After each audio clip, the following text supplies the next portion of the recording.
Hey, what is up, you sexy beasts? GhostSickness, Tristan here, and I haven't done a Would You Rather in a while, but I'm bringing you guys one because I really enjoy doing the series, and I'm also doing the You Rather Fucked Up questions that I do because you guys asked me a bunch of really weird questions in the comment section below of my Would You Rather videos. So if you want to do that, go ahead and do that, and I'll do another one of those videos soon.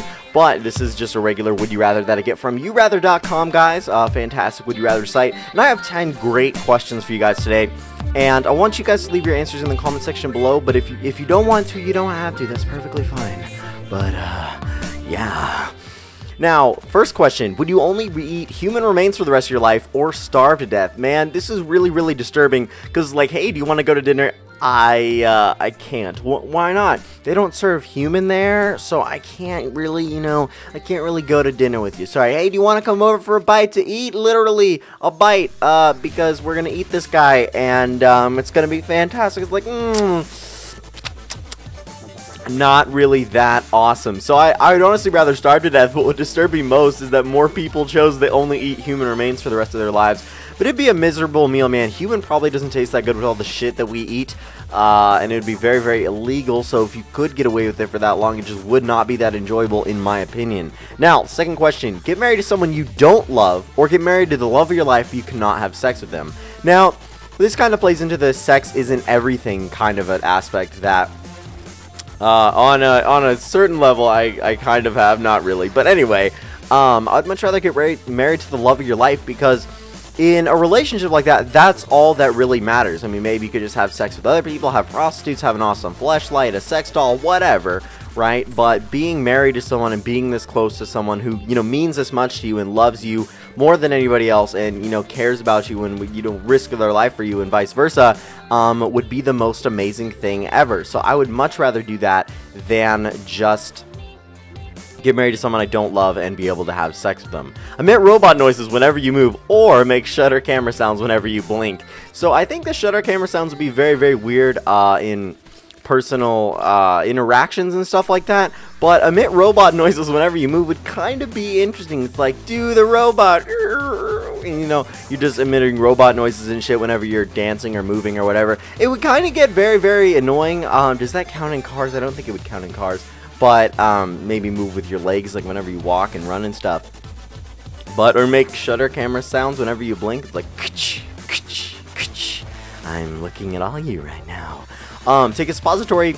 Oh, yes, I would say the robot noise is one. Take a suppository, which means you shove them up your ass, of vitamins daily, or take a syringe of vitamins daily. Now, I think I'd be like a heroin guy and, have to, wrap a tube around my arm and then do that with the vitamins every day, because I think that'd be a lot better than, all right, Tristan, bend over and let's put this suppository of vitamins up your butt, because that would be absolutely fantastic. Not really, I just lied. I'd much rather take a syringe of vitamins daily so I could feel like a heroin addict when I'm not a heroin addict. My life's pathetic, okay?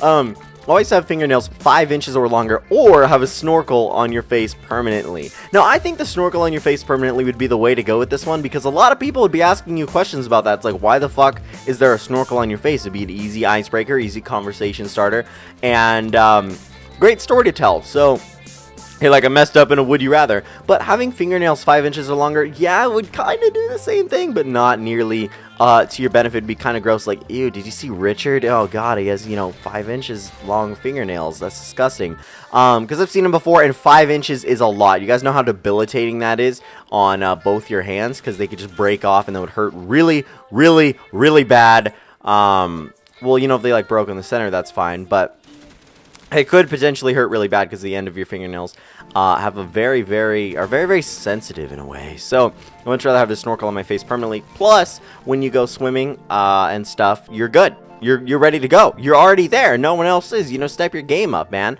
So pay to see a female comedian. This one is so sexist. Pay to see a female comedian, or be paid the same amount to be slapped 10 times in the face. Now, a lot of people chose, or more people chose the paid to be slapped thing. I thought that was really funny, but I haven't really seen too many female comedians, but some of them are actually really funny. So I would rather see a pay to see a female comedian than be slapped 10 times in the face, because I've been slapped before and it wasn't the best experience. It's really not that great. Would you rather be a faster swimmer than Michael Phelps in his prime, or faster than Usain Bolt in his prime? Now, I would say Michael Phelps, and not a lot of people chose this, and I really like swimming, and it's, you know, something I like doing whenever I get out of the house, which I don't, but if I do get out of the house, I like swimming. That's always a fun thing to do.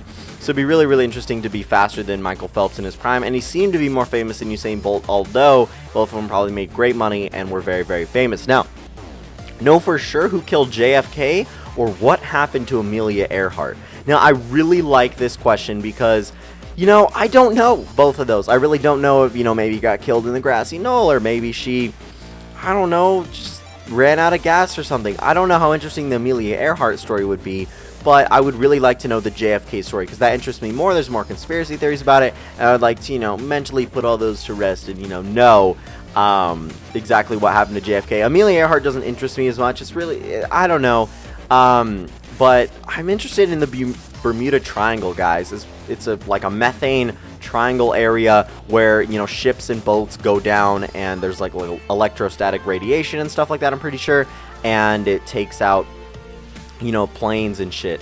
So it's pretty crazy at the Bermuda Triangle. I know she was like flying above the Atlantic or something, but anyway, would you rather be able to freeze time for 1 hour every 24 hours, or be able to replicate one thing per day that disappears after 24 hours? Now, I chose to freeze time every 1 hour every 24 hours because in all reality, it would be the best ability to be able to mess with time. I mean, I know this is only freezing it and then unfreezing it, but think about being able to go back in time, forward in time, freezing time, and, you know, fast forwarding time, I guess, like click. That would be amazing. Like your 8-hour workday, just boop, done, and then everything like that. But when you replicate one thing that disappears after 24 hours, yeah, you can have a lot of fun with that, but it wouldn't be, you would get sick of it every once in a while, man. If you're able to freeze time for 1 hour every 24 hours, you could fuck with people, you could fuck people, I guess, you could, you know, run around, commit crimes, whatever, do whatever you want for that hour, and then, you know, come back to your everyday life, and everything's peachy, right? So that would be really, really interesting, instead of being able to replicate one thing per day that disappears after 24 hours. Last question for today, guys. Discover something great and spread it, or discover something evil and prevent it. Now, I was thinking about this, and the narcissistic side of me was like, oh my god, let's discover something great and, you know, spread it so everyone will love me, blah, blah, blah, cure for cancer. This would be wonderful. But then I was also thinking about, if you discover something evil and prevent it, like, I don't know, a meteorite gonna, you know, destroy the earth, or a plague that wipes out 7 billion people, or something like that, right? Then, you know, you're not going to get as much recognition for preventing something than you are for creating something, if that makes sense. Because you really don't hear about a lot of people who prevented wars and prevented, you know, stuff like that, if this makes sense. I'm not saying war is great, but you know what I mean. So it's not about recognition, but let's say there was a plague that would wipe out almost everybody on Earth, and then there was a cure for cancer, right? And you could either, you know, discover the cure for cancer or prevent the plague. And I would say prevent the plague on this one, because although you may not be more recognized, it doesn't really matter in the end. For the entirety of the human race, preventing something like this would just be gratitude for yourself. I guess you'd be like, damn, dude, I stopped that plague and it was going to kill everybody. I guess you really can't prove to everybody that it was going to kill everybody, but what you can do is, you know, be proud that you saved 7 billion people instead of, you know, curing. Cancer is a big thing. Cancer is a really big problem, but I don't think it's as big of a problem as resetting humanity back to, you know, only having a few 100 million people or whatever like that. So yeah, I really hope you guys enjoyed this episode of Would You Rather. If you did, don't forget to smash that like button. As always, I really did enjoy this Black Ops gameplay that I've been getting, because my friend and I, Aidster, shout out to you, Aidster, bro. He's always been around, like a lot of you guys have, but not like an actual shout out, just like I enjoyed playing with him yesterday. Winky face.